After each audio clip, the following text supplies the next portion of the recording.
Beneath her silence, a romantic suspense story. Rainy night, regretful move. Silence welcomed him, and then a voice. Soft, distant, feminine, singing. A melody that filtered through the paper-thin walls, aching with loneliness. Each note seemed like a secret no one else had been able to hear. He leaned closer to the wall, listening. The song was raw, a lullaby and a cry for help all at once. He never saw her. Not then. Not until the morning the police knocked on his door. Chapter 1. The Woman in 3B. Ethan saw her for the first time 3 weeks later. She left apartment 3B just as he was closing up to go for his morning run. A petite woman in black leggings and a grey sweatshirt, sunglasses hiding her eyes despite the overcast sky. Her auburn hair was pulled back in a quick, messy bun. She walked quickly, as if trying to escape something. "Good morning," Ethan replied nonchalantly. She froze. He nodded once. Then he walked away without a word. How odd. Most of the neighbors were friendly enough, or curious. She wasn't either. She just existed. And that would have been the end of it, if not for the singing. Every night, at exactly 12. 3 a.m., her voice rose, faint but beautiful, through the wall that separated their rooms. The melody was always different, but the emotion was the same. Something between sadness and hope. She never called. She never interrupted. But she listened. And every night, something in him unraveled. Chapter 2. The blood. Tuesday. Blood on her door. But it was definitely blood. He hesitated. Should he call the police? Call? He reached for the door, but before he could touch it, it opened. Isla stood in the doorway, pale and wide-eyed. She had lost her sunglasses. Her eyes were a vivid grey, stormy and tired. She saw him look down. "It's nothing," he said softly. "Are you hurt?" "No." She looked back at the stain. "That's nothing." She stepped out into the hallway and closed the door behind her. "I dropped a bottle of red paint." He looked at her. She didn't blink. "Sure," he said, unconvinced. "Well, if you ever need anything." "No." He turned and disappeared down the hall. Chapter 3. What she was hiding. That night, Ethan couldn't sleep.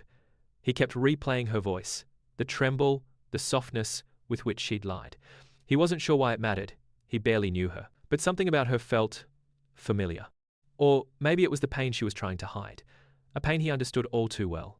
He spent the next few days watching her, discreetly and casually. She always left at odd hours. Early in the morning, late at night. She rarely spoke to anyone. She never brought anyone home.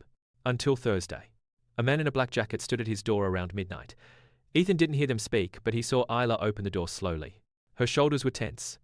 The man entered without waiting for permission. The door slammed shut. 15 minutes later, her voice returned, softer than usual, the song laced with something that sounded like fear. Continuing the story. Beneath her silence. Chapter 4.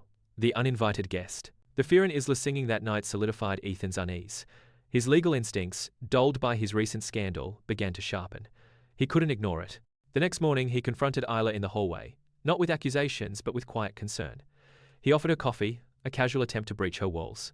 She hesitated, her grey eyes flickering with a mixture of suspicion and a hint of desperation, before accepting. Over lukewarm coffee, Ethan learned little about her, but observed much. Her hands trembled slightly, she flinched at sudden noises, and her answers were evasive, hinting at a life on the run. He subtly steered the conversation to the man who visited, and Isla's composure fractured. She quickly ended the conversation, leaving Ethan with more questions than answers, but a growing certainty that she was in danger. Chapter 5. Ethan's investigation. Unable to let it go, Ethan started his own discreet investigation. He used his old legal connections to run a background check on Isla Monroe, but found little beyond basic details. No prior addresses, no family, almost as if she didn't exist before a few years ago. This only deepened the mystery. He noticed a pattern in her comings and goings, her preference for back exits, and the occasional furtive glance over her shoulder. One evening, he saw her nearly collide with a stranger on the street, and her reaction was disproportionate panic, not annoyance. It clicked. She wasn't just hiding something, she was hiding from someone. Chapter 6. A shared past. The truth began to unravel when Ethan stumbled upon a news article from years ago detailing a high-profile art forgery ring that had been busted in London. The mastermind had escaped, but a key witness, a young art restorer named Isla Vance, had vanished without a trace after providing crucial testimony against the organization. The name, the description, the fear, it all matched. Isla wasn't just hiding, she was in witness protection. The man who visited her was likely her handler, and the blood was a coded warning. Ethan realized his own media scandal, though different in nature, gave him a unique empathy for her need for anonymity and fear of exposure. Chapter 7. The Trap Tightens. As Ethan connected the dots, the threat to Isla escalated. The anonymous man in black became more frequent, his visits longer and more tense. Isla's singing grew more erratic, sometimes stopping abruptly, sometimes replaced by choked sobs. One night, Ethan heard hushed, angry voices through the wall, followed by the sound of something breaking. He almost called the police, but hesitated, remembering Isla's fear of exposure. He understood then that the police knocking on his door in the prologue wasn't about him, but about her. He knew he had to intervene, but carefully, without jeopardizing her safety or exposing her. Chapter 8. The Confession. Ethan finally cornered Isla, armed with his knowledge. He presented his findings gently, assuring her he wasn't a threat. Terrified but desperate, Isla finally broke her silence. She confessed everything. Her true identity, the witness protection program, and the fact that the art forger, a ruthless and vengeful man named Silas Blackwood, had found her. The handler was indeed a corrupt agent, leaking her location for a price. Blackwood wanted revenge, and he wanted the last piece of art she had helped him forge. A small, unassuming sculpture that held a hidden message, which she had managed to hide before going into protection. Chapter 9. A dangerous alliance now fully aware of the stakes. Ethan offered his legal expertise and protection. His past media storm, which made him an outcast, paradoxically made him the perfect ally.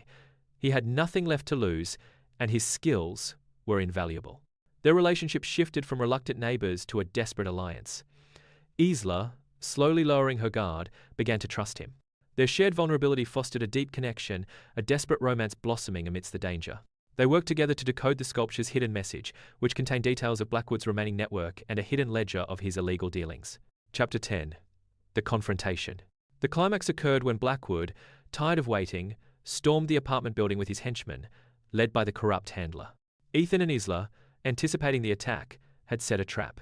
Using Ethan's legal acumen and Isla's knowledge of Blackwood's methods, they led them into a chase through the labyrinthine corridors of the building and ultimately into the hidden maintenance tunnels. The final confrontation was intense, a struggle where Ethan, drawing on his strength and strategic thinking, fought to protect Isla, while Isla, no longer a victim, used her knowledge of art and her wit to outmaneuver Blackwood, revealing the hidden ledger to the authorities who Ethan had, at the last minute, secretly called.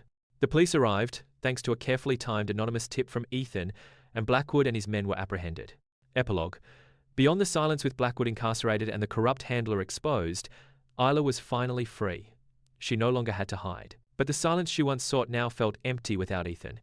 Their shared ordeal had forged an unbreakable bond. Ethan, having found a new purpose in protecting Isla, realized he wasn't just escaping his past, but building a new future. He hadn't just saved her, she had saved him from his own isolation. The final scene shows them in their apartments, no longer separated by walls, but by a shared future. Isla's singing now fills their combined living space, a melody of hope, healing, and a love found in the most unexpected and dangerous circumstances. The police knocking on the door in the prologue was a catalyst, but the real story was the one that began beneath her silence.